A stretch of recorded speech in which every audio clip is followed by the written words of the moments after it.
Hi friends and buddy community.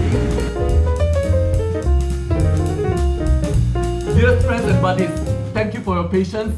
This is it. This massive fight, this shootout between two tasty new decks at the $1,000 price region. Probably the most reputable, long-running model at the $1,000 mark with a history of its trusted winning sound, the Planner 3 from Rega meets its toughest competitor, the StudioDeck, a very conscientious effort from an audiophile record label bent on restoring the top analog sound from master tapes, mobile fidelity. These two decks at $1,000, lock horns, and this shootout have been giving me exciting times over the last few weeks. Perks me up every day, terribly exciting, perhaps only matched by those nail-biting penalty shootouts in the World Cup soccer knockout stages.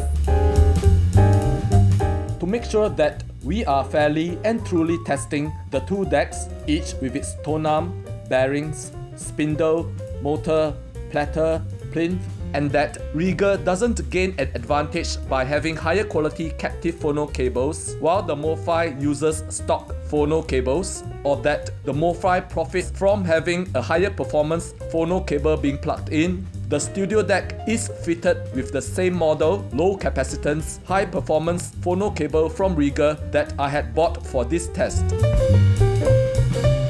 And to make sure that both decks are tested equal, both decks have their Nagaoka and Goldring cartridges aligned to the Lofgren curve and tone arm height being adjusted accordingly to ensure a stylus rake angle of 92 degrees. Drum roll, sound quality fight between these two decks. We go deep in the frequency range first, the bass. Ready? Here goes. The winner here is the Planner 3. How so?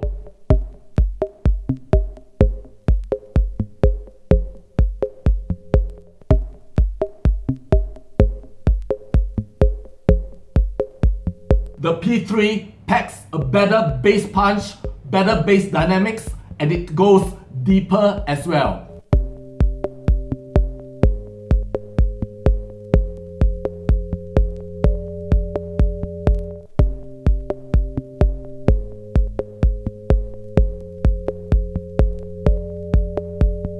That you thought you shared wasn't really there. If that you thought you shared wasn't really there. The difference is significant, you can hear it easily. It may get harder, cause you just restarted. May get harder, cause you just restarted. The bass grunt is deeper and groovy, involving.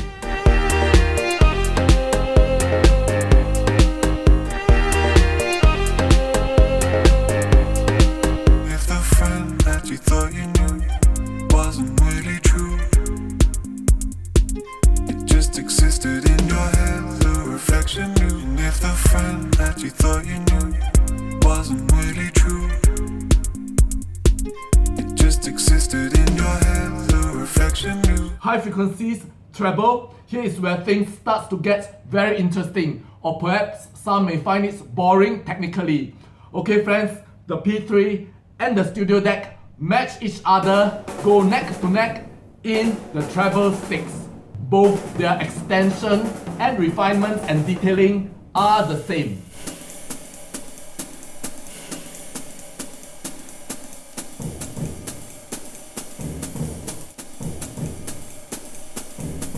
Both provide engaging cymbal play from Art Blakey. Transient strikes by the stick are distinct, the ensuing resonance clear, and the fade with all the high frequency micro cues are there. It is a tie.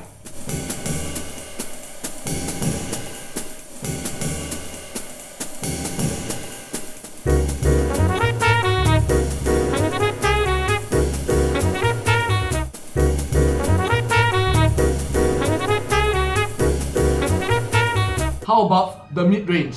Both of them didn't put a foot wrong here, with Melody Gado's voice, Cannonball Adderley's saxophone, and Miles Davis' trumpet. All coherent, balanced, and natural sounding. All the time I thought you gave your heart, I thought that I would do the same for you. All the time I thought you gave your heart, I thought that I would do the same for you.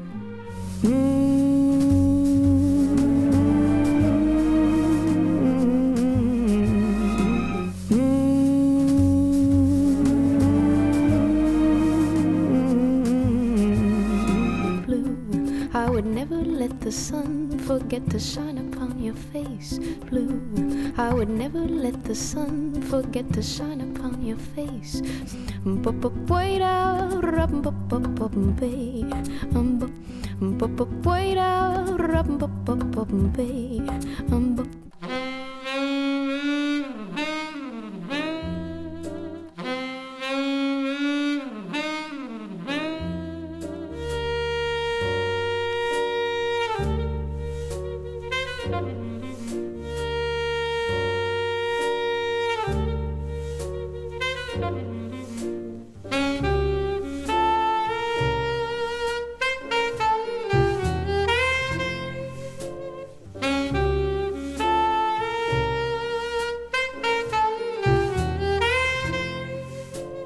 Detail and harmonics, will they edge each other out here in the resolution stakes?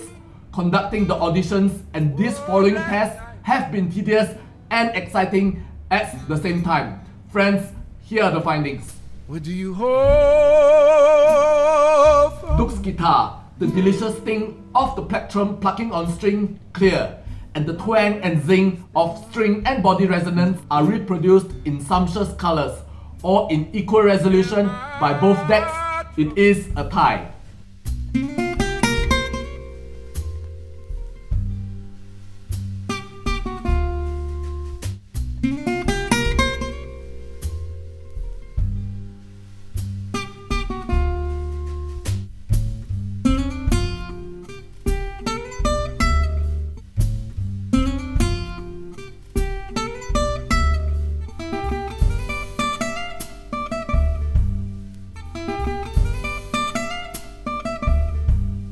Coming to vocals, no difference between these two decks in resolving the texture and inflections of Natalie Merchant.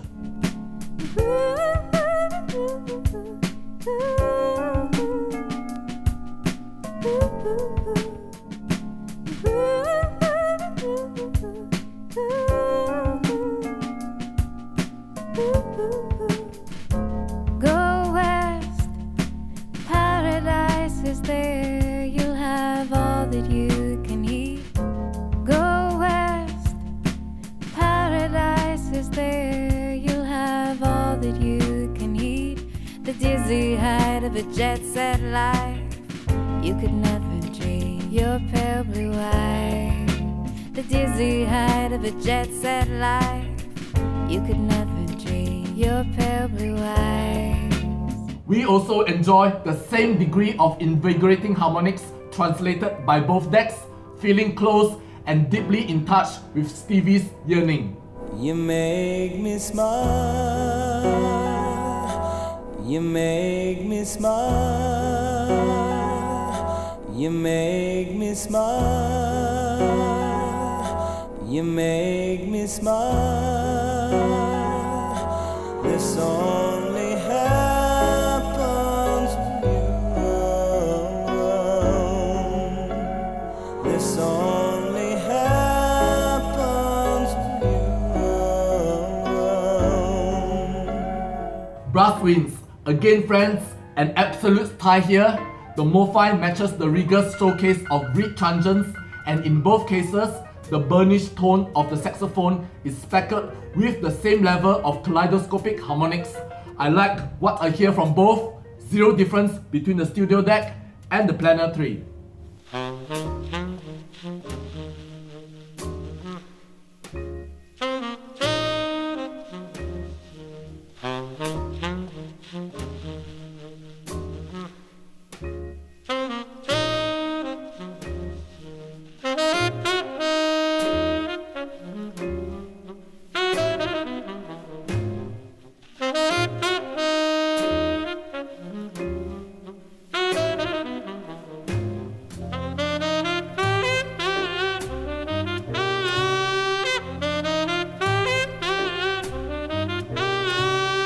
orchestra. Both the P3 and the StudioDeck demonstrates the same great degree of sound staging powers.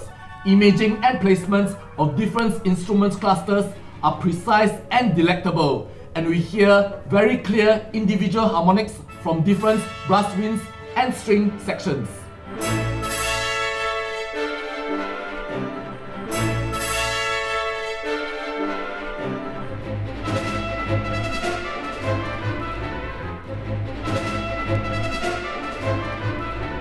Earlier, we know that the StudioDeck loses out to the P3 in deep bass dynamics, but from the mid bass, upper bass, lower mid-range and onwards to the high frequencies, the StudioDeck is on par with the P3. No difference in terms of transients and dynamics, and performance from both decks here are exemplary.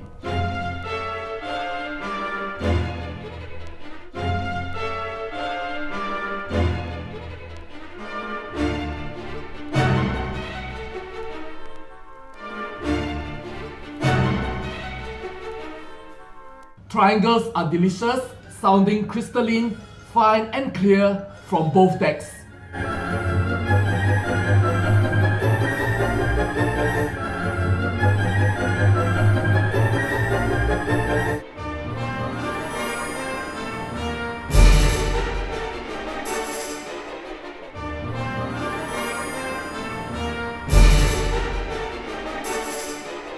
Both the StudioDeck and the Planner 3 give the same enthralling crescendos, matching each other in terms of dynamics, imaging, clarity, and sound staging.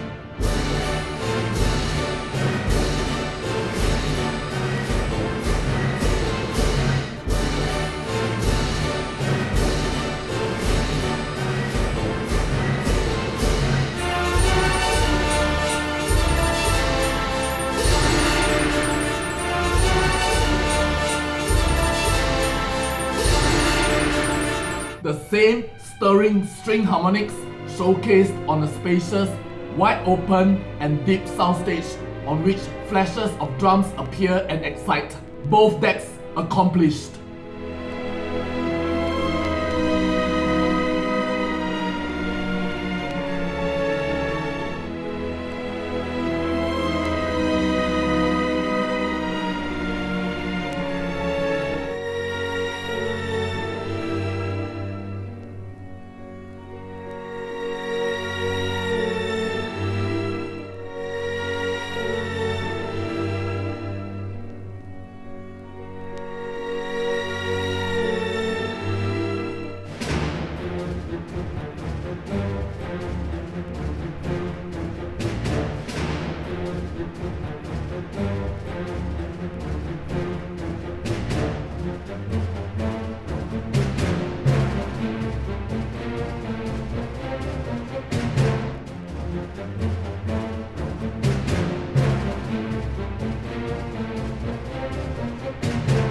Dearest friends and buddies, I would call this a tie. Initially, as the commencement of this shootout, I had intended to sell off the losing deck as I may not have enough space for so many turntables. But now I can't, as both serve as reference platforms with which other competitors can be judged. For example, the upcoming Schiit turntable. Summary: outright sound quality wise, the P3 has better deep bass dynamics and extension, but barring that, the MoFi is the equal of the Rega in all other aspects. All of them: treble, high frequency extension, high frequency refinements, mid-range tonality, balance and coherency across the whole frequency spectrum, overall detail retrieval, harmonics reproduction, transient response, imaging, and sound staging. In conclusion, I call this a tie. Why? Reasons being, the MoFi shows so much more finesse in manufacturing. A luxurious brushed and anodized aluminum panel machined into the plinth, and also appearing at the rear, nicely housing the RCA terminals, instead of just leaving it bare bones with a plastic housing. Sculptedness of the plinth with its tapering four sides as compared to a straight simple plinth of the Rega.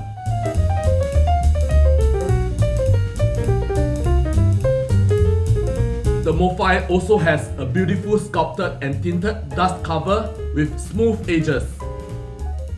Superb HRS isolation fit of the StudioDeck as compared to just screwed-on rubber fit of the Planner 3. This HRS fit will come in useful for people staying in houses susceptible to footfalls.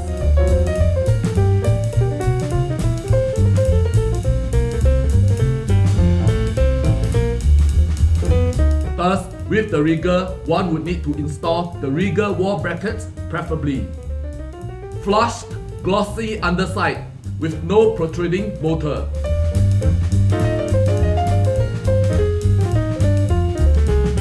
The MoFi is armed with a motor that is high-grade AC. It is advanced enough to run sufficiently cool, such that MoFi is confident to leave it without any ventilation, as compared to Rega's motor.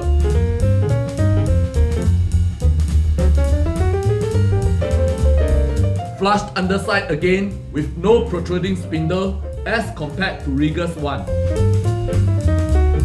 MoFi's motor simply requires a standalone IEC C15 power cord, unlike Rega's need for their own specified 24-volt AC adapter, which runs warm and can spoil if left on for too long or simply due to long-term use over a year or two.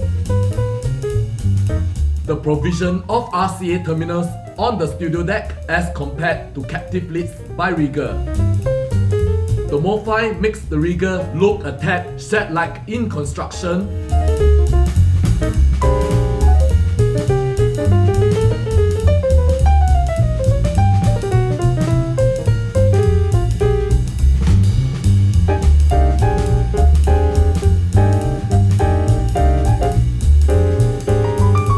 MoFi showing much more manufacturing finesse.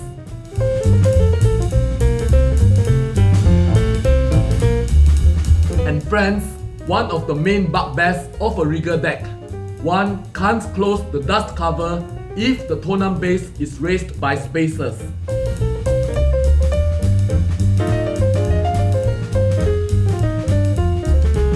With the MoFi, no such problems at all, as its dust cover gives enough clearance such that I can lower and close the lid fully, even as I had adjusted the MoFi's tonum base higher to get at the desired 92 degrees of stylus rake angle for the Nagaoka and Goldring cards.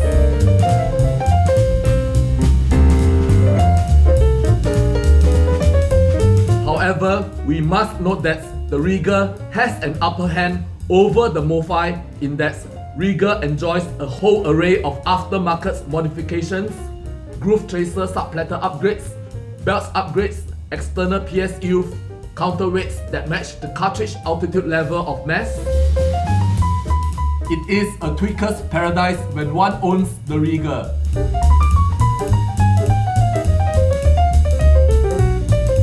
One small matter too, the Rega is available in 3 colors, white, black and red, to match your room decor, while the StudioDeck only comes in black. For some, the Rega looks better in a way than the MoFi. Very simple, clean, evokes zen-like feelings by looking at it. For some reason too, the P3 reminds me of an iPhone, while the StudioDeck reminds me of a Samsung Galaxy S. Thank you very much friends for these times together. Next, we run a shootout between 2 new cards at a $70 to $80 price brackets. There are many vinyl users who prefer not to spend above $100 for a cartridge, and this would be an important test to help them. We will help them.